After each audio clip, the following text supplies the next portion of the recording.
Out of all the roads I cycled between Paris and Lisbon, there's one that stood out as one of the absolute best. The Bidasoko Bide Berdea, or the Bidasoa Greenway. It's a road full of history, beauty and perfect cycling. And today I want to share why it became one of my favorites. And also give you some tips if you ever want to ride it yourself. The Bidasoko Bide Berdea runs for about 42 kilometers, following the Bidasoa River from Bidasoa, right at the French-Spanish border, all the way inland toward Ouregi in Navarre. This route wasn't always a cycling paradise. It started life in the early 20th century as a narrow gauge railway known as the Tren Txikito, the little train. It was built to connect the villages of the Bidasoa Valley with the coast, carrying iron ore, timber and later passengers. The line operated from 1916 until the 1950s, when cars and trucks slowly took over. The tracks were eventually pulled up, but the old railway bed remained. Decades later it was reborn as a greenway, one of Spain's Vías Verdes or green roads. And that's why today cyclists and walkers can enjoy this stunning car-free path.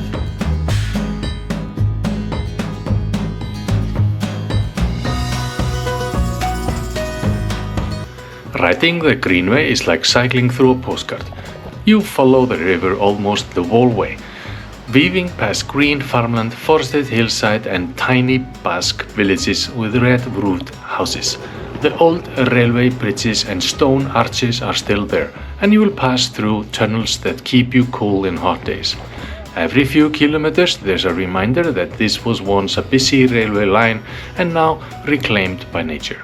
For me, the most unforgettable moment was crossing into Spain at sunrise, rolling into this greenway with golden light spilling over the valley, no cars, no noise, just the sound of water, birds and my tires. If you want to cycle the Bidasoko Bide Berdea, here's what you need to know. The most common starting point is Bidasoa, right by Irun, at the French-Spanish border. From there you head inland. You can also start from the other end in Ouregi, near the Senor de Bertis Natural Park. Distance: around 42 kilometers one way. That makes it perfect for a day ride, or you can include it as a part of a longer tour like I did. A mix of compact gravel and smooth asphalt.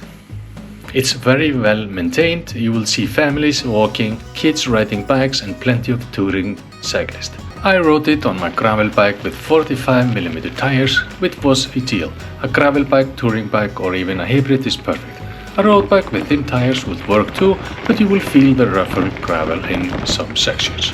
It's almost completely flat since it was built for trails. That means no tough climbs, just steady, relaxed riding. Bring lights for the tunnels, some are a few hundred meters long. Stop in the villages along the way. There are cafes where you can grab a coffee or pinchos. Look for natural water springs. They are lifesavers on hot days. If you're touring like me, it's a quiet alternative to busy main roads, especially when heading toward Pamplona. What makes the Bidasoko Bide Berdea special is the combination of history, scenery and pure cycling joy.